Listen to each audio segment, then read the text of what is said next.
No deal. The US delegation walks away from talks with Iran, crushing hopes of a quick end to the war and putting the ceasefire in jeopardy. But is it just a negotiating tactic? And will Iran agree to US demands? Here's what you need to know. We have been at it now for 21 hours, and we've had a number of substantive discussions with the Iranians. That's the good news. The bad news is that we have not reached an agreement, and I think that's bad news for Iran much more than it's bad news for the United States of America. So we go back to the United States having not come to an agreement. After 21 hours of direct negotiations, the US decided to leave Islamabad without a deal. But why? According to Vice President J.D. Vance, Iran's delegation refused to provide an affirmative confirmation not to pursue nuclear weapons in the future.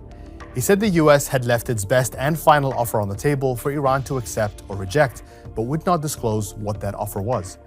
Meanwhile, Iran's foreign affairs spokesperson said the US needed to refrain from excessive demands and unlawful requests and negotiate in good faith. In a post on X, Ismail Baqai said that Iran was determined to utilize all tools, including diplomacy, to secure national interests. This is not that surprising. Iran and the US are negotiating after 5 weeks of all-out war, and both sides have demands the other was unlikely to accept. The US wanted Iran to abandon its nuclear program, reopen the Strait of Hormuz, and cut its ties to regional proxy groups like Hezbollah and the Houthis, while Iran wanted the US to lift all sanctions, stop all conflicts against allies in the region, and allow it to retain control over the Strait of Hormuz. And then there were Israel's attacks on Lebanon. Overnight, airstrikes killed 18 people in the south, bringing the total number that Israel has killed in Lebanon to more than 2,000. That death toll soared on Wednesday last week, when Israeli bombing killed more than 357 people and injured thousands. Iran had said any ceasefire agreement extended to Lebanon, but the US had instead deferred to Israel to negotiate a separate deal with Lebanon's government, with talks set to begin on Tuesday in Washington, D.C. But that would be between Israel and Lebanon's government, not Hezbollah. ואני אישרתי את זה, כפוף לשני דברים. אנחנו רוצים להגיע לפירוק חיזבאללה מנשקו, ואנחנו רוצים הסכם שלום אמיתי, הסכם שלום שיחזיק מעמד לדורות. Now, there had been signs a deal between Iran and the US wouldn't be reached today.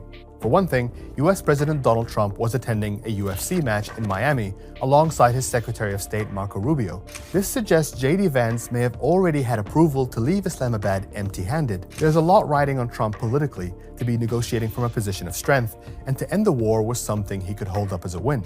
But pressure is increasing the longer the Strait of Hormuz remains restricted, and its impacts on the economy are felt. They probably have a couple of mines in the water. We have minesweepers out there. We're sweeping the strait. In addition to that, we're negotiating whether we make a deal or not. Makes no difference to me. On Saturday, U.S. Central Command said 2 of its naval destroyers had transited the Strait of Hormuz to clear mines planted by the IRGC, saying it was in the process of establishing a new passage. Iran denies this, saying it would target any military vessel that attempted to cross without its permission. But here are indications that traffic is slowly resuming. A handful of ships are crossing each day through direct coordination with Iran. Qatar's Ministry of Transport announced it would resume all maritime activity from Sunday. It is imperative that the parties continue to uphold their commitment to ceasefire. Pakistan has been and will continue to play its role to facilitate engagement and dialogue between the Islamic Republic of Iran and the United States of America in the days to come. And there is hope that talks may yet continue. Iran's delegation says there was agreement on several key issues and that it wasn't expecting a deal to be struck on the first meeting. Now we await a second date to be announced that would bring these delegations back together as the world holds its breath once more.